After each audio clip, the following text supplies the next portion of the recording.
Mesozoic era, जिसे dinosaur era भी कहा जाता है, ये वो दौर था जब धरती पर विशालकाय डायनासोर्स और रेप्टाइल्स का राज हुआ करता था।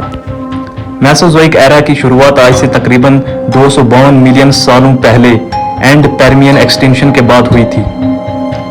इसे धरती के इतिहास का सबसे विशालकाय ग्रेट एक्सटेंशंस में से एक माना जाता है। इस एक्सटेंशन के चलते धरती पर से लगभग 96% मैरिन लाइफ और 70% एनिमल और प्लांट स्पीशीज का अंत हो गया, जिसके बाद अस्तित्व में आया मेसोजोइक एरा, जिसे मुख्य रूप से 3 भागों में बांटा गया है, जिनमें से पहला है ट्रायसिक पीरियड, जो कि आज से करीब 252 मिलियन साल से लेकर 200 मिलियन साल पहले तक के पीरियड को कहा जाता है। इस दौरान सबसे पहले डायनासोर्स और रेप्टाइल्स अस्तित्व में आए थे, जो कि समय के साथ दुनिया भर में फैल गए। दूसरा है जुरासिक पीरियड, जो कि आज से 200 मिलियन साल से लेकर 145 मिलियन साल पहले तक के पीरियड को कहा जाता है। इस दौरान सबसे पहले मैमल्स, बोर्ड्स और विशालकाय डायनासोर अस्तित्व में आए थे। तीसरा है क्रीटेशियस पीरियड, जो कि आज से 145 मिलियन साल से लेकर 66 मिलियन साल पहले तक के पीरियड को कहा जाता है। इस दौरान के प्रकार के डायनासोर्स, मैमल्स और पौधे अस्तित्व में आए थे, पर क्रीटेशियस पीरियड के अंत में आज से तकरीबन 63 मिलियन साल पहले धरती पर से इन विशालकाय डायनासोर्स का हमेशा के लिए अंत हो गया।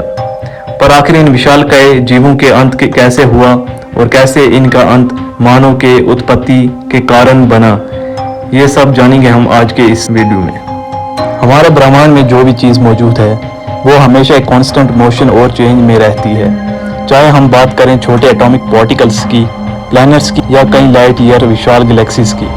सभी हमेशा एक कांस्टेंट मोशन में होते हैं, जैसे कि हमारे सौरमंडल में मौजूद सभी प्लैनेट्स हमारे सूर्य के चक्कर लगाते हैं, उसी तरह हमारे सूर्य भी हमारे आकाशगंगा के सेंटर सैजिटेरियस ए के चारों ओर चक्कर लगाता है। पर उसके साथ ही हमारी गैलेक्सी मिल्की वे, जो कि कई लाइट ईयर्स विशाल क्षेत्र में फैली हुई है, वह अपने ऑर्बिट में घूम रही है और साथ ही तेज गति से यूनिवर्स में मोशन भी कर रही है। हमारे सूर्य, जो कि हमारी आकाशगंगा मिल्की वे के सेंटर सैजिटेरियस ए के चक्कर लगाता है, उसे अपने एक चक्कर पूरा करने में करीब 225 मिलियन सालों का समय लग जाता है।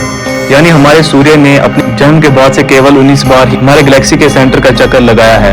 आज से करीब 240 मिलियन साल पहले जब डायनासोर्स ने हमारे धरती पर पहला कदम रखा था, तब हमारा सूर्य हमारे गैलेक्सी मिल्की वे की दूसरी तरफ मौजूद था, और आज से करीब 20,000 साल पहले मानवों के उत्पत्ति के बाद से ये करीब 1% भी नहीं मिला है।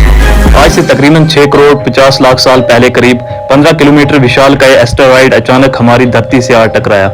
ये टक्कर हिरोशिमा पर गिराए गए एटम बम से भी करीब 10 अरब गुना ज्यादा शक्तिशाली थी। इस एस्टेरॉयड के धरती से टकराने के तुरंत बाद ही सैकड़ों किलोमीटर दूर तक आग के गोले फैल गए, जिसने अपने रास्ते में आने वाले जीवों को तुरंत ही राख में बदल दिया। इस टक्कर से समुद्र में कई मीटर ऊंची खतरनाक लहरें उठी, जिन्होंने आधी दुनिया में तबाही मचा दी थी। इस टक्कर के बाद निकली धूल और राख धीरे धीरे आसमान में फैल गई, जिसके कारण हमारी धरती का वायुमंडल कई महीनों तक गैस और डस्ट से पूरी तरह ढक गया, जिसने हमारे सूर्य से आने वाली प्रकाश की किरण धरती की सतह तक पहुंचना बंद हो गई, जिसने धरती के फूड चेन को इम्बैलेंस कर दिया। साथ ही इसकी वजह से हमारी धरती का तापमान कई डिग्री सेल्सियस तक गिर गया। अचानक आए इस महाविनाश की वजह से जीव जंतु और पौधों की कई प्रजातियां तुरंत ही नष्ट हो गई। कुछ महीनों बाद धीरे धीरे पृथ्वी का वायुमंडल से गैस और डस्ट साफ हुआ और प्रकाश की किरणें धरती तक पहुंचने लगी। लेकिन उसके बाद ग्रीन हाउस गैसेस, जो कि पृथ्वी के वायुमंडल में पहुंच गई थी, उन्होंने पृथ्वी को अचानक बहुत गर्म करना शुरू कर दिया।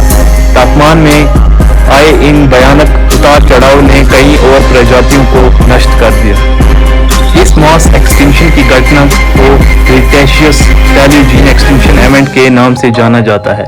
इस भयानक तबाही के चलते धरती पर रहने वाले तकरीबन 75% एनिमल और प्लांट स्पीशीज हमेशा के लिए विलुप्त हो गए। धरती पर रहने वाले 25 किलोग्राम से ज्यादा वजनी सभी जीवों का खात्मा हो गया। साथ ही पेड़ पौधों की कई प्रजातियां भी विलुप्त हो गई। पर इस भयानक तबाही के बावजूद कुछ छोटे मैमल्स और उड़ने वाले डायनासोर्स अपने आप को बचाने में कामयाब रहे। ये मैमल्स काफी छोटे थे, जो कि काफी हद तक आज के चूहों की तरह दिखाई देते थे। बड़े विशालकाय डायनासोर्स और दूसरे खतरनाक जीवों से बचने के लिए इन्होंने जमीन के नीचे रहना शुरू कर दिया। ये जीव बाद में जाकर आज के आधुनिक मैमल्स के रूप में इवॉल्व हुए, जिनमें इस वीडियो को देख रहे होमो सैपियंस भी शामिल हैं। पर इन मैमल्स के साथ ही कुछ उड़ने वाले डायनासोर्स भी अपने आप को इस भयानक तबाही से बचाने में कामयाब रहे, जिन्होंने बाद में जाकर अपने आप को आज के पक्षियों के रूप में इवॉल्व किया। पर इवॉल्व होने का ये प्रोसेस इतना भी आसान और सरल नहीं था, बल्कि ये कई अहम चरणों से होकर गुजरा था। डायनासोर के खात्मे के बाद पृथ्वी पर जीवन की दोबारा वापसी कैसे हुई, इसके बारे में हाल ही में साइंस जर्नल में एक रिपोर्ट छपी है। रिपोर्ट के लेखक टेलर लाइसन का कहना है कि इस नई खोज से ओरिजिन ऑफ मॉडर्न वर्ल्ड से जुड़ी कई अहम जानकारियां मिलती हैं। अमेरिका के Denver museum of nature and science के साइंसदानों ने सेंट्रल कोलोराडो के कोरल ब्लफ्स से पौधों और जानवरों के कई रियल फॉसिल्स इकट्ठा किए। इन रियल फॉसिल्स का निर्माण देनो किलिंग एस्टेरॉयड के धरती से टकराने के बाद हुए मास एक्सटिंक्शन की वजह से हुआ था। वैज्ञानिकों ने इन रेयर फॉसिल्स का कई सालों तक अध्ययन किया, जिसे उन्हें इस मास एक्सटिंक्शन और उसके बाद हुए जीवों के इवोल्यूशन से जुड़ी कई अहम जानकारियों का पता चला। साइंस जर्नल में छपी रिपोर्ट में एक्सटिंक्शन के बाद के पहले 10 लाख सालों में जीवों और पौधों के एवोल्यूशन और उनके इकोसिस्टम को लेकर एक रिपोर्ट पेश किया गया।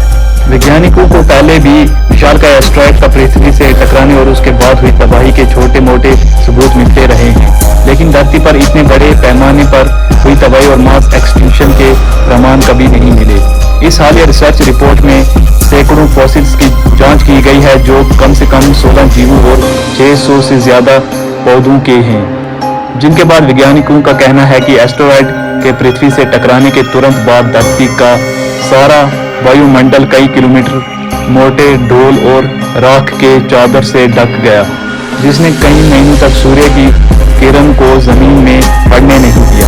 इसकी वजह से धूप पर निर्भर रहने वाले पेड़ पौधे कुछ दिनों के बाद मर गए, पर इसकी वजह से धरती पर खाने का संकट पैदा हो गया और धीरे धीरे कर सभी बड़े जीव जंतु मरने लगे। धरती पर जीवन को दोबारा फैलने फूलने में काफी समय लग गया।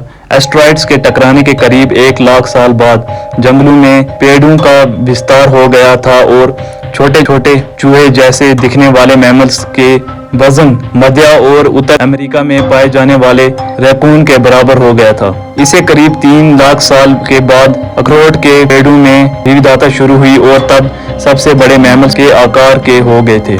इस नए स्टडी के मुताबिक ये मैमल्स पेड़ों पर विकसित हो रहे थे, जहां धीरे धीरे उन्होंने 2 पैरों पर चलना शुरू कर दिया था। फॉसिल्स का रिकॉर्ड दिखाते हैं कि 7 लाख साल के बाद फलदार पौधों की उत्पत्ति हो गई थी और ये धरती के एक बड़े हिस्से में फैल गए थे।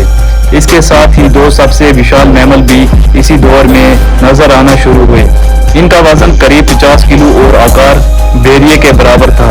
ये उन जीवों के करीब 100 गुना भारी थे जो दिनो किलिंग एस्टेरॉयड के धरती पर टकराने के बाद जिंदा बचे थे। देखा जाए तो ये बहुत तेज विकास था, पर आखिर ये मैमल्स समय के साथ बड़े क्यों हो रहे थे? इसके पीछे की वजह हो सकती है, पर इनमें सबसे प्रमुख है उस समय में उपलब्ध भोजन। उस वक्त तक फलदार पौधों, जिन्हें लेग्यूम प्लांट्स भी कहा जाता है, वो धीरे धीरे विकसित हो रहे थे। इसका एक मतलब ये है कि इन पौधों से मैमल्स को और ज्यादा प्रोटीन मिल रहा था, जिसकी वजह से इनका आकार बढ़ रहा था और साथ ही इनके ब्रेन का विकास भी हो रहा था। आज दिखाए जाने वाले सारे मैमल्स ऐसे जीव हैं जिनके विकास उन जीवों से हुआ जो विलुप्त होने से बच गए। आप जानते हैं कि डायनासोर का नाम डायनासोर कैसे पड़ा? यूनानी भाषा में भी डायनासोर का मतलब बड़ी छिपकली होता है। इन बड़ी और भयानक छिपकलियों को डायनासोर नाम साल 1842 में एक ब्रिटिश विज्ञानी रिचर्ड ओवेन ने दिया था। डायनासोर नाम इसलिए दिया गया क्योंकि इनके जितने भी कंकाल मिले हैं उनसे यही पता चलता है कि ये बहुत बड़े आकार के जीव थे। आज का हमारा ये वीडियो यहीं पे समाप्त होता है। उम्मीद है कि आपको ये वीडियो पसंद आया होगा। अगर आप इस चैनल पे नए हैं तो इस चैनल को लाइक, सब्सक्राइब और शेयर करें ताकि ये जानकारी दूसरे लोगों तक पहुंचे और बेल आइकन प्रेस कर दें ताकि ऐसे आने वाली हर इंटरेस्टिंग वीडियो